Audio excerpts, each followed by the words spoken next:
Hi everyone, मी आहे अक्षय आणि मी तुम्हाला शिकवणार आहे स्ट्रेचेबल ब्लॉक.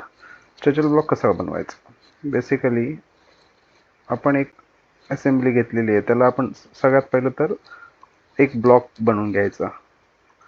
करतो इकडे स्क्रीनवर ते तुम्ही बघू शकता.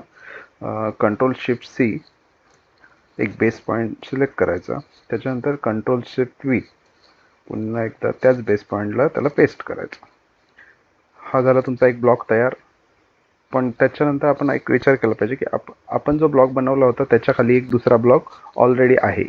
सो तो ब्लॉग डिलीट करण्यासाठी आपण यूज करणार आहोत E enter P enter enter.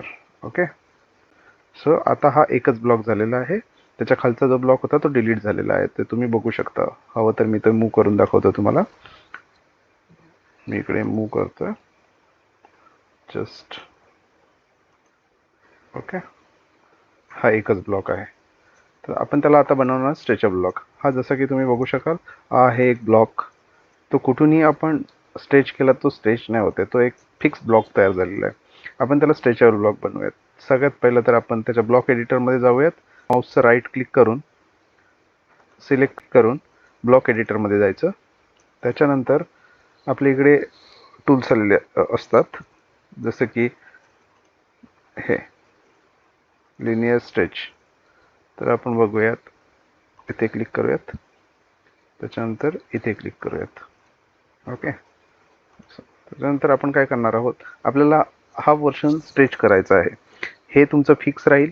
हे तुम्हाला ग्लास स्ट्रेच करायची आहे, तर आपण इकडे राईट क्लिक करणार माऊसवर आणि त्याच्यानंतर modification modify sectional set.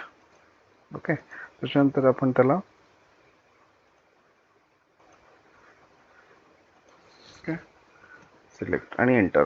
Same दुसऱ्या साईडने आपल्याला स्ट्रेचेबल ब्लॉक हवा आहे, तर आपण त्याला स्ट्रेच करून बघणार. Okay, just like. Okay.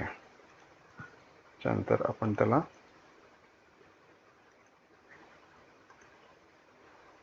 Same. Okay. तर आपण ब्लॉक एडिटरमधून बाहेर निघणार आहोत. Save changes. ओके. तर आता आपण बघू शकाल, हा स्ट्रेचेबल ब्लॉक बनला आहे. हे दिसतात तुम्हाला दोन्ही साईडने एरो. जसं तुम्ही आता स्ट्रेच कराल, तुम्हाला हवा तेवढा तो स्ट्रेच होऊन जाणार आणि जेवढा पोर्शन आपण सिलेक्ट केला होता तेवढंच स्ट्रेचेबल होणार ते. थँक्यू.